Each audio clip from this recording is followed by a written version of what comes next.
Hello friends, welcome in smart education academy. Friends, आप लोग जानते हैं कि हम लोग जो टेम्परेचर होता है या तापमान होता है उसके बारे में पढ़ रहे हैं। तो काफ़ी कुछ इसका पार्ट कवर हो गया है, तो अब टेम्परेचर का चैप्टर लगभग एंड पे है। कुछ टॉपिक्स बचे हैं, जैसे कि आज पढ़ेंगे वार्षिक तापांतर, इसी के साथ पढ़ना है दैनिक तापांतर। फिर एक बहुत ही इंपॉर्टेंट टॉपिक ये देखना है कि जो वर्टिकल डिस्ट्रीब्यूशन होता है हमारा टेम्परेचर का, उसको देखना है। और उसके बाद ये देखना है कि टेम्परेचर इन्वर्जन क्या होता है, यानी तापमान व्युत्क्रमणता क्या होती है। तो ये कुछ टॉपिक्स बचे हुए हैं जो हमारे टेम्परेचर के चैप्टर में, उनको हम लोग पूरा करेंगे। तो आज का है annual range of temperature. Annual range of temperature या वार्षिक तापांतर हिंदी में कहेंगे। तो इसका मतलब क्या होता है, देखिए समझ लेते हैं। ये बहुत ही इजी टॉपिक है। अब मान लीजिए कि आपके यहाँ एक महीना ऐसा है जिसमें सबसे ज़्यादा सर्दी पड़ती है, और दूसरा ऐसा महीना है जिसमें सबसे ज़्यादा गर्मी पड़ती है। तो अब मान लीजिए ये वाला महीना जिसमें सबसे ज़्यादा ठंड पड़ी, इस पूरे महीने का जो एवरेज टेम्परेचर या औसत तापमान है, मान लेते हैं कि वो 3 डिग्री रहा।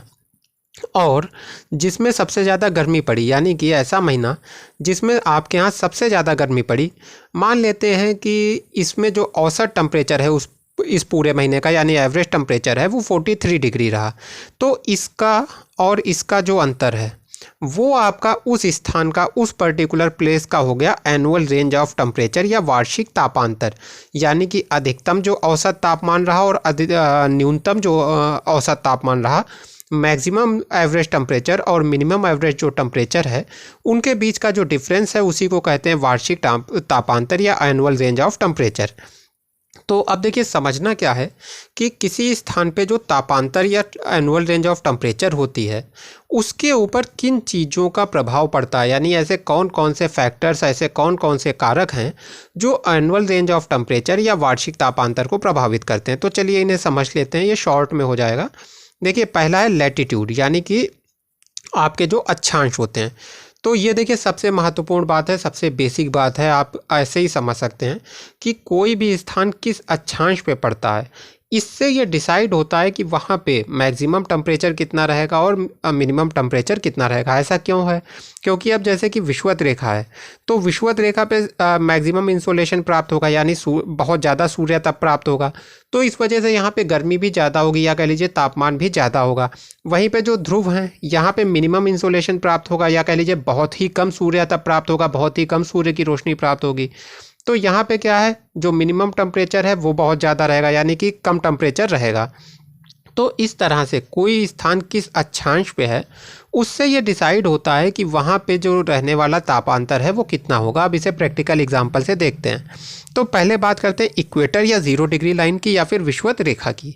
तो अब देखिए, इक्वेटर पे क्या है कि पूरे साल उच्च तापमान रहता है, यानी कि पूरे के पूरे साल हाई टेम्परेचर रहता है। यानी कि अब देखिए, पूरे साल हाई टेम्परेचर रहता है, जब ये बात हम कहेंगे तो इसका मतलब क्या होगा कि जो तापांतर है वो बहुत ही कम है, यानी कि जो एनुअल रेंज ऑफ टेम्परेचर है वो 0 डिग्री लाइन पे बहुत कम है। क्यों? क्योंकि जब पूरे साल ही हाई टेम्परेचर है, यानी कि कम टेम्परेचर हो ही नहीं पा रहा है। और तापांतर क्या होता है? अधिकतम टेम्परेचर और न्यूनतम टेम्परेचर का अंतर। और यहाँ पे क्या है, पूरे साल ही अधिकतम टेम्परेचर है या ज़्यादा टेम्परेचर है, तो ऐसे में अंतर की ज़्यादा बात ही नहीं आती है। तो यानी कि जो हमारी विषुवत रेखा है, जो हमारी की 0 डिग्री की लाइन है, इक्वेटर है, वहाँ पे तापांतर बहुत ही कम होता है, तापांतर ना के बराबर होता है, एनुअल रेंज ऑफ टेम्परेचर ना के बराबर होती है। क्यों? क्योंकि देखिए, जो विषुवत रेखा है, इस पर दोपहर के टाइम तो पूरे ही साल, यानी कि पूरा जो ईयर होता है हमारा, पूरे ईयर भर जो दोपहर का समय होता है, उस समय विषुवत रेखा पे सूर्य की किरणें लंबवत पड़ती हैं। अब लंबवत सूर्य की किरणें पड़ेंगी मतलब मैक्सिमम इंसोलेशन प्राप्त होगा। सीधी सी बात है, अगर आपके ऊपर किसी गर्म चीज़ की सीधी रोशनी पड़ेगी तो आप ज़्यादा जल्दी गर्मी महसूस करेंगे। तो यहाँ पे विषुवत रेखा पे मैक्सिमम इंसोलेशन प्राप्त होता है। अब इस वजह से क्या होता है कि तापमान हमेशा बढ़ा रहता है। इसी के साथ जो हमारी कुछ डेट्स होती हैं, जैसे 23 सितंबर है, 21 मार्च है, इन डेट्स पे जो हमारा सूर्य है वो विषुवत रेखा पे सीधे चमकता है। तो इसी पूरे कारण से जो हमारी इक्वेटर है, इसके ऊपर शीत ऋतु और ग्रीष्म ऋतु का अभाव होता है। यानी कि यहाँ पे ना ही हमारी सर्दी का मौसम होता है, ना ही गर्मी का। पूरे साल हाई टेम्परेचर रहता है, और इस वजह से जो विषुवत रेखा है उसके ऊपर जो एनुअल रेंज ऑफ टेम्परेचर है वो ना के बराबर होती है, वार्षिक तापांतर ना के बराबर होता है। अच्छा, अब देखिए, जाहिर सी बात है, कॉमन सेंस से आप सोच सकते हैं कि जैसे जैसे इससे ऊपर जाएंगे, ऊपर के जो प्रदेश हैं जैसे हमारा भारत ही हो गया, यहाँ पे फिर आपको तापांतर देखने को मिलेगा।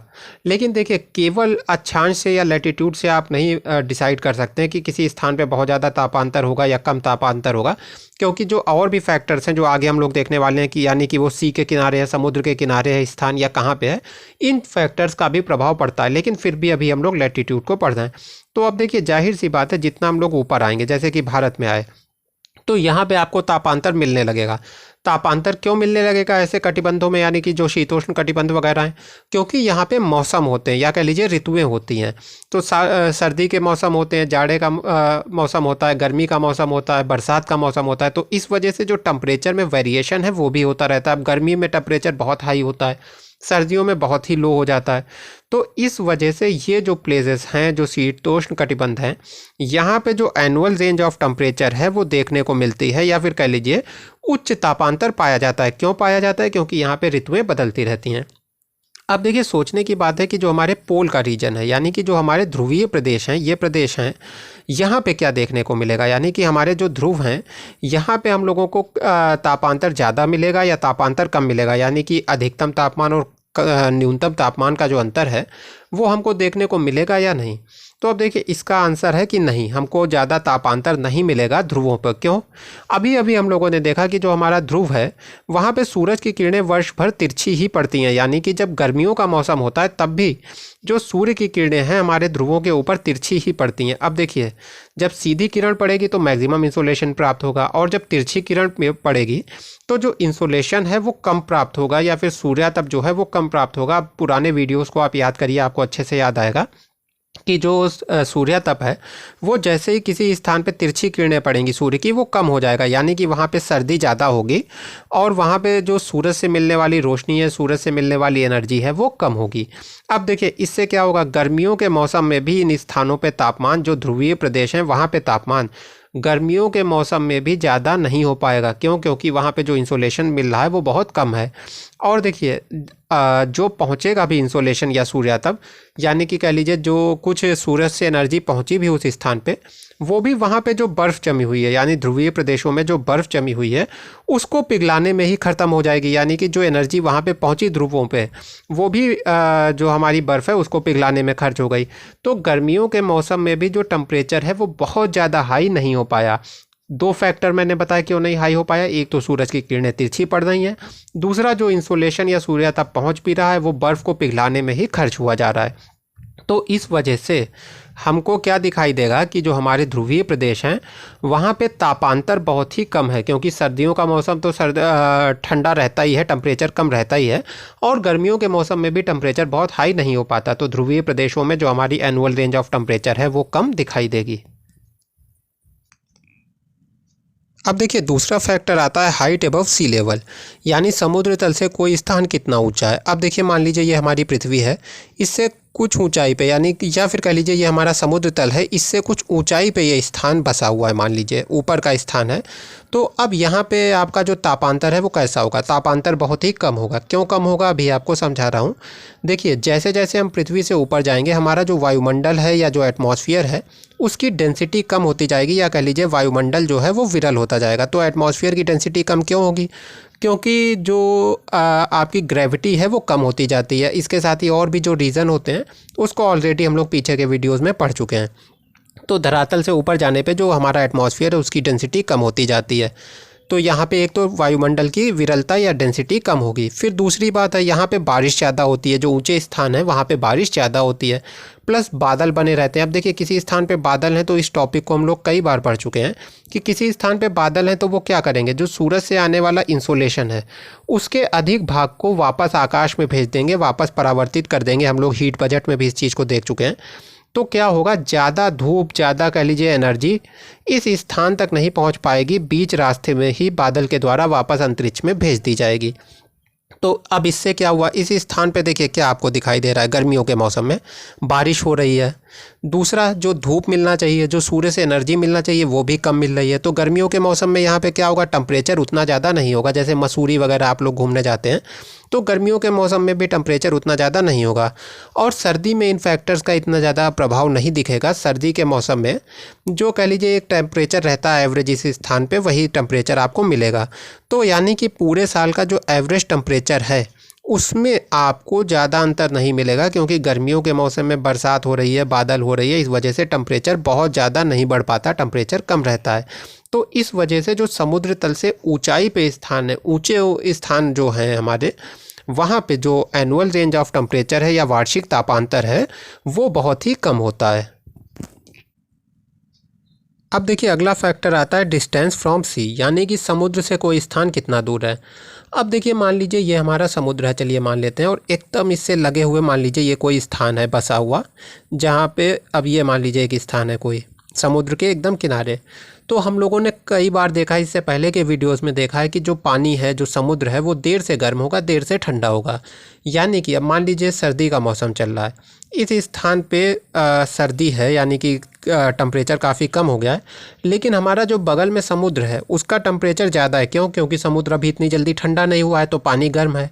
तो ये जो ओशियन है, जो इसकी गर्मी है, या फिर कह लीजिए जो इसका गर्मी का इफ़ेक्ट है, वो इस स्थान को मिलता रहेगा। ये जो बगल वाला स्थान है इसको समुद्र से गर्मी मिलती रहेगी। तो ये इस जो स्थान है इसका टेम्परेचर कह लीजिए कि एक एवरेज बना रहेगा, बहुत ज़्यादा गिरने नहीं पाएगा सर्दियों के मौसम में। अब फिर इसी स्थान को देखते हैं, चलिए ये हमारा समुद्र हो गया और ये वही हमारा स्थान हो गया। अब मान लेते हैं कि गर्मियों का मौसम चल रहा है, तो अब समुद्र का पानी कैसा होगा? ठंडा होगा थोड़ा सा। क्यों? क्योंकि इतनी जल्दी समुद्र का पानी गर्म नहीं होगा। और ये जो हमारा बगल वाला स्थान है, यहाँ पे हमको क्या दिखाई देगा? यहाँ पे हमको दिखाई देगा कि इस स्थान का टेम्परेचर अभी ज़्यादा हो गया है, लेकिन क्योंकि समुद्र से जो ठंडे पानी का इफ़ेक्ट है, कह लीजिए जो ठंडी हवाएं हैं, वो इस स्थान को मिलती रहेंगी, तो गर्मी में भी इस स्थान का टेम्परेचर उतना ज़्यादा नहीं हो पाएगा। कह लीजिए कि थोड़ा ये स्थान ठंडा बना रहेगा। तो ओवरऑल इस स्थान का जो टेम्परेचर है वो एवरेज ही रहेगा। सर्दियों में बहुत ज़्यादा कम नहीं होने पाएगा समुद्र के किनारे की वजह से, और गर्मियों में बहुत ज़्यादा नहीं होने पाएगा। तो इस वजह से जो समुद्र के किनारे के स्थान होते हैं वहाँ पे जो एनुअल रेंज ऑफ टेम्परेचर है, वार्षिक तापांतर है, वो बहुत कम होता है। क्योंकि समुद्र उसको सर्दियों के मौसम में गर्मी दिया करता है और गर्मी के मौसम में सर्दी प्रदान करता है, ठंड प्रदान करता है।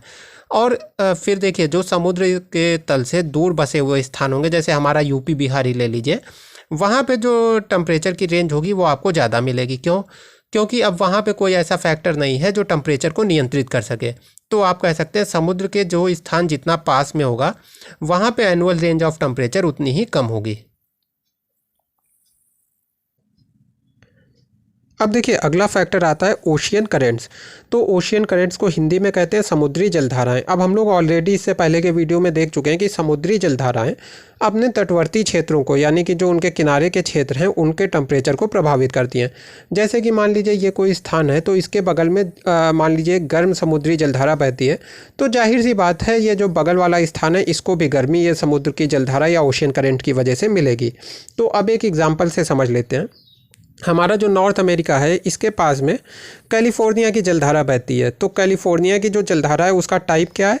ठंडी है। यानी कि क्या करेगी कि जब गर्मियों का मौसम होता है तो ये कैलिफोर्निया की जलधारा क्या करेगी, नॉर्थ अमेरिका के हिस्सों को यानी कि जो किनारे के हिस्से हैं, जो तट के क्षेत्र हैं, जहाँ पे आप कह लीजिए कि सी साइड है, तो उन क्षेत्रों को क्या करेगी, सर्दी प्रदान करेगी, यानी कि ठंड प्रदान करेगी। तो गर्मी के मौसम में क्या हुआ, कैलिफोर्निया की जलधारा की वजह से यहाँ पे सर्दी का मौसम हो गया, या फिर कह लीजिए कि उतना ज़्यादा टेम्परेचर नहीं बढ़ पाया। सर्दी का मौसम गलत वर्ड होगा, टेम्परेचर उतना ज़्यादा नहीं बढ़ पाया। क्यों? क्योंकि कैलिफोर्निया की जलधारा से कैलिफोर्निया ओशियन करेंट से थोड़ी सी जो कम टेम्परेचर है वो इस स्थान को मिलता रहा, तो एक एवरेज टेम्परेचर बना रहा, टेम्परेचर उतना ज़्यादा नहीं बढ़ पाया गर्मियों के मौसम में। अब देखिए सर्दियों के मौसम में क्या होता है कि ये जो कैलिफोर्निया ओशियन करेंट्स है इनका प्रभाव कम हो जाता है, यानी कि सर्दी के मौसम में इनका प्रभाव उतना ज़्यादा नहीं होता है। तो सर्दी के मौसम में भी इस स्थान पे कैसा टेम्परेचर होगा, एवरेज ही होगा। क्यों? क्योंकि ये जो ठंडी वाली जलधारा इसका प्रभाव कम हो गया। और गर्मियों के मौसम में क्योंकि ये ठंडी वाली जलधारा का प्रभाव था, तो इस स्थान पे क्या हुआ, उतनी ज़्यादा गर्मी नहीं हो पाई, मौसम ठंडा बना रहा। यानी कि जो ओवरऑल एवरेज टेम्परेचर है वो मेनटेन रहा पूरे साल। तो ना ज़्यादा गर्मी हुई इस स्थान पे, ना ज़्यादा सर्दी हुई, या फिर कह लीजिए गर्मी और ज़्यादा सर्दी की वजह पे की जगह पे हम लोग कह सकते हैं कि बहुत ज़्यादा तापांतर नहीं हुआ, यानी कि पूरे साल का जो एक एवरेज टेम्परेचर था वो बना रहा, बहुत ज़्यादा तापमान में अंतर नहीं आया। ऐसा नहीं हुआ कि एक मौसम 40 डिग्री तक पहुँचे जाके और एक 0 डिग्री पे रह जाए। तो इस वजह से जहाँ पे जैसे ओशियन करंट होंगे, ये ओशियन करंट भी उस पर्टिकुलर प्लेस पे कैसा तापांतर होने वाला है, कैसी एनुअल रेंज ऑफ टेम्परेचर होने वाली है, इस चीज़ को प्रभावित करते हैं। फिर देखिए किसी जगह पे प्रिवेलिंग विंड्स, जिसे हिंदी में कहते हैं प्रचलित पवनें, जैसे व्यापारिक पवनें हो गई, पछुआ पवनें हो गई, यानी कि आपकी ट्रेड विंड्स हो गई, वेस्टर्लीज हो गई। तो ये किस तरह की विंड्स किसी स्थान पे पहुंच रही हैं, प्रवाहित हो रही हैं, इस चीज़ का भी प्रभाव पड़ता है वार्षिक तापांतर या एनुअल रेंज ऑफ टेम्परेचर पे। तो अब जैसे कि यूरोप के वो हिस्से जहाँ पे हमारी पछुआ पवनें चलती हैं, यानी कि वेस्टर्लीज पहुँचती हैं, तो ये वेस्टर्लीज क्या करती हैं, समुद्र की जो जलधाराएँ हैं, यहाँ पे गल्फ़ स्ट्रीम है, अटलांटिक ड्रिफ्ट है, ये सारी गर्म टाइप की जलधाराएं हैं समुद्र की। तो इन गर्म जलधाराओं का जो प्रभाव है, यानी कि जो गर्मी है, उसको लेके जाती हैं यूरोप तक। तो ऐसे में क्या होता है, जो सर्दी का मौसम है उसमें जो हमारे स्कैंडिनेविया के देश हैं, इसके साथ ही जो हमारा ब्रिटेन है, यानी कि जो यूरोप के तट के क्षेत्र हैं, पश्चिमी यूरोप के जो क्षेत्र हैं, इन क्षेत्रों में सर्दियों के मौसम में भी उतना ज़्यादा सर्दी नहीं हो पाती है, यानी कि जो टेम्परेचर है एवरेज बना रहता है, बहुत ज़्यादा गिरने नहीं पाता है। तो ये किस वजह से हो रहा है, क्योंकि जो वेस्टर्लीज विंड हैं वो समुद्र की जो गर्म जलधाराएं जैसे कि गल्फ़ स्ट्रीम, अटलांटिक ड्रिफ्ट, इनके प्रभाव को लेके किनारे के क्षेत्रों तक जा रही हैं। तो इस तरह से जो प्रिवेलिंग विंड्स हैं वो भी डिसाइड करती हैं कि किसी स्थान का एनुअल रेंज ऑफ टेम्परेचर या वार्षिक तापांतर क्या होगा। अब देखिए अगला फैक्टर आता है रेन एंड क्लाउड्स। इसके बारे में अभी अभी बात की हम लोगों ने कि जहाँ पे क्लाउड्स होंगे वहाँ पे देखिए क्या होगा, जो सूरज से आने वाली गर्मी है उसके कुछ भाग को ये परावर्तित कर देंगे बीच में ही। अच्छा, एक दूसरी चीज़ भी होगी कि मान लीजिए जो पृथ्वी तक गर्मी पहुँच गई है बादलों से बच के भी, जो इंसोलेशन पृथ्वी तक पहुँच गया है, फिर ये जब रात में वापस जा रहा होगा पृथ्वी से, तो क्या होगा, ये बादल उसको वापस नहीं जाने देंगे, यानी कि उसको भी रोक के रखेंगे, उसका भी कुछ परसेंट ये बादल रोक लेंगे। तो एक तरह से जहाँ पे बादल होंगे वहाँ पे दो चीज़ें होंगी, दिन में टेम्परेचर उतना ज़्यादा नहीं हो पाएगा। क्यों? क्योंकि जहाँ पे क्लाउड्स हैं वहाँ पे जो इंसोलेशन है वो उतना ज़्यादा नहीं मिल पा रहा है, कुछ इंसोलेशन का भाग परावर्तित होता जा रहा है। और रात में जब ये पृथ्वी हमारी ठंडी हो रही है, जो पार्थिव विकिरण है वो चालू हो गया, यानी कि पृथ्वी में जो दीर्घ तरंग के रूप में, लॉन्ग वेव के रूप में रेडिएशन आया था, अब जब वो वापस जा रहा है शॉर्ट वेव के रूप में, तो उस शॉर्ट वेव रेडिएशन को कौन रोक रहा है? बादल रोक रहा है। तो इस वजह से क्या हुआ, रात का टेम्परेचर उतना गिरने नहीं पाया। तो इस तरह से जहाँ पे बादल होते हैं वहाँ पे जो एवरेज टेम्परेचर है वो हमेशा मेंटेन रहता है। कोई भी ऐसा स्थान जहाँ पे साल भर बादल रहते हैं वहाँ का एवरेज टेम्परेचर भी मेंटेन रहेगा। उसी की जगह पे अब मान लीजिए एक डेजर्ट है जहाँ पे बादल नहीं होते हैं, वहाँ पे क्या होगा, बहुत तगड़े से सूर्यतप आ जाएगा दिन में। अब गर्मियों का मौसम है तो सूर्यतप इस डेजर्ट में बहुत ज़्यादा आएगा। क्यों? क्योंकि कोई बादल नहीं है जो उसको रोक ले। और सर्दियों का मौसम है तो इस डेजर्ट से सूर्यतप बहुत ज़्यादा तेज़ी से वापस भी चला जाएगा, क्योंकि फिर से बीच में बादल नहीं है जो इस इंसोलेशन को रोक ले, क्लाउड्स नहीं है जो इस इंसोलेशन को रोक ले। तो इस वजह से क्या होगा, अब डेजर्ट है वहाँ पे जो एनुअल रेंज ऑफ टेम्परेचर है ज़्यादा होगी। क्यों? क्योंकि वहाँ पे गर्मियों में बहुत गर्मी हो रही है, सर्दियों में बहुत सर्दी हो रही है। वहीं पे ऐसी जगह जहाँ पे बादल हैं, बरसात हुआ करती है, रेन हुआ करती है, तो वहाँ का जो एनुअल रेंज ऑफ टेम्परेचर है वो कम होगी, तापांतर कम होगा। अब देखिए आपका लास्ट फैक्टर बचता है स्लोप। तो बहुत ही सिंपल है, ऐसा प्लेस जहाँ पे स्लोप सन के सामने है। तो अब यहाँ पे क्या होगा, गर्मियों में ये स्थान बहुत ज़्यादा गर्म हो जाएगा और सर्दियों में बहुत ज़्यादा ठंडा हो जाएगा। तो ऐसे ढाल जो सूरज के सामने पड़ रहे हैं, यानी कि ऐसा स्लोप जो सूरज के सामने पड़ रहा है, वहाँ पे एनुअल रेंज ऑफ टेम्परेचर ज़्यादा होगी, यानी कि वार्षिक तापांतर ज़्यादा होगा। क्योंकि कुछ टाइम में वर्ष का कुछ टाइम ऐसा होगा जब इसको बहुत ज़्यादा सूर्य तप मिलेगा, बहुत ज़्यादा इंसोलेशन मिलेगा, और कुछ टाइम ऐसा होगा जब बहुत ही कम मिलेगा। तो इसमें जो एनुअल रेंज ऑफ टेम्परेचर है उसमें बहुत ज़्यादा वेरिएशन होगा, या कह लीजिए तापांतर बहुत ज़्यादा होगा। तो फ्रेंड्स, ये आपका एनुअल रेंज ऑफ टेम्परेचर का पूरा टॉपिक यहाँ पर कंप्लीट होता है।